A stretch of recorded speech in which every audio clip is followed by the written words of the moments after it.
آئندہ سے یہ دن تبدیل کرنا ہے نا، جمعے کو کرنا ہے انشاءاللہ، جمعے کو کرنا ہے، پہلے بھی جمعے کو وقت آئندہ سے یہ جو عمومی سوالات کا وقت ہے یہ تبدیل کر کے جمعے کے دن کر دیا جائے گا، اور خواتین اور دوسرے جو ہیں ہاں قرآن کریم کی کلاس خواتین کی تو الگ ہوگی نا، وہ کب ہوگی جو بچیوں کی؟ وہ تو اس کے لیے ہے ہفتہ اور اتوار، ان میں سے ایک دن ہے۔ ہاں ہفتہ اور اتوار میں سے ایک دن، جس طرح چھوٹے بچوں کی کلاس ہوتی ہے اس طرح آئندہ اس میں تو چھوٹے بچوں کی ہوگی۔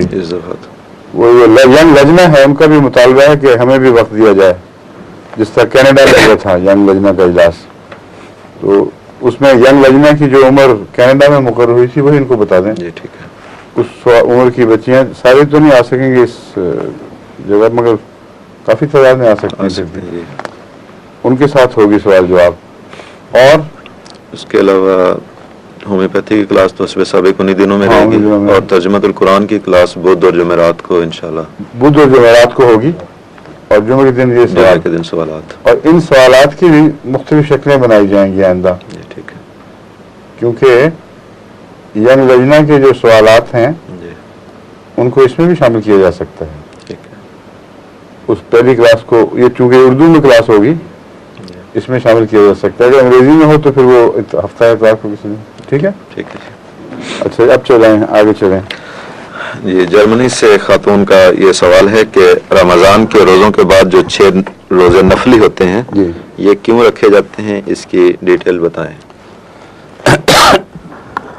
جہاں تک شوال کے روزوں کا تعلق ہے، اس میں حضرت صلی اللہ علیہ وسلم کا ایک ارشاد اور اس کے مطابق آپ کی دائمی سنت، یہ ہیں اس کی سند، اور حضرت صلی اللہ علیہ وسلم نے سوائے ایک دفعہ کے جب وہ نہیں رکھ سکے تھے، آپ نے پھر دوسرے وقت میں وہ زائد روزے رکھ کر تو اس کمی کو پھر پورا فرما دیا تھا۔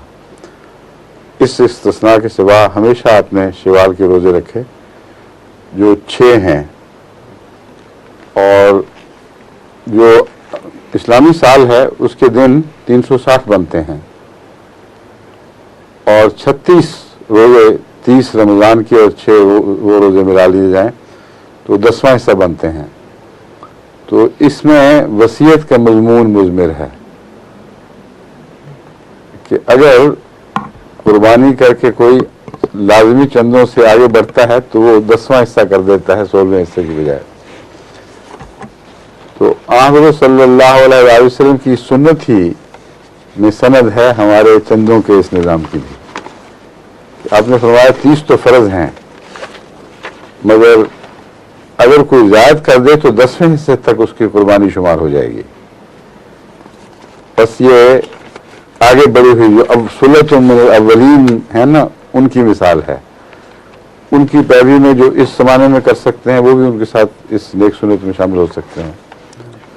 تو نیکیوں میں آگے بڑھنے کی اور نوافل کے طور پر نیکیوں میں اضافہ کرنے کی جو عام سنت رسول اللہ علیہ وسلم سے ثابت ہے، یہ اس کا ایک جز ہے، کوئی نئی الگ چیز نہیں ہے۔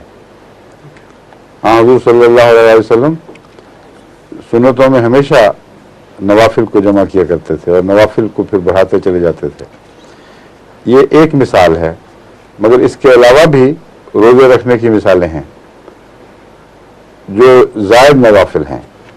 تو معلوم ہوتا ہے یہ جو نفل ہے یہ زیادہ تر عمومیت رکھتا ہے اور زیادہ سے زیادہ لوگوں کو شامل ہونے کی دعوت ہے۔ دیگر نفلی روزے جو ہیں وہ اسی کی اگلی منزل ہیں، لیکن نسبتاً کم لوگوں کو توفیق ملتی ہے۔ ایک حدیث کے الفاظ ایسے ہیں جو بہت توجہ طلب ہیں۔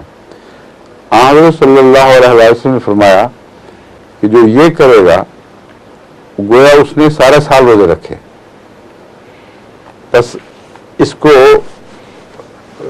غور سے دیکھیں، اصل بات یہ ہے کہ جب 10واں حصہ ادا ہو جاتا ہے تو آگے پھر اللہ کا فضل شروع ہو جاتا ہے، اور اللہ کے فضل کی وہ خاص مثال جو قربانیوں میں آگے بڑھنے والوں کے لیے استعمال ہو سکتی ہے، وہ یہ مثال ہے کہ جو لوگ بعض قربانیوں میں اگلا قدم اٹھاتے ہیں، اللہ تعالیٰ ان کے لیے ان کو 10 گنا زیادہ ثواب عطا فرما دیتا ہے. تو 1 اور 10 کے ثواب کی نسبت اس میں شامل ہو جاتی ہے. 30 کو آپ 36 بنا دیں تو سارے سال کا 10واں حصہ ادا ہو گیا، اور خدا نے اس قربانی کو 10 گنا زیادہ بڑھا دیا تو سارے سال پر حاوی ہو گئی. تو ایک اندرونی حساب بھی پایا جاتا ہے حضور اکرم صلی اللہ علیہ وسلم کی سنت اور احادیث میں، جو بہت ہی پیارا ہے. اس میں آپ مضمون میں ڈوب کر دیکھیں تو اندرونی ایک تناسبات اور حسابات پائے جاتے ہیں. تو اس پہلو سے یہ کافی اہمیت رکھنے والے روزے ہیں، جن کو توفیق ہو ان کو رکھنے چاہیے، مگر جو ایک دفعہ شروع کر دیں ان کو پھر ہمیشہ رکھنے چاہیے. انہی کا دوسرا سوال ہے کہ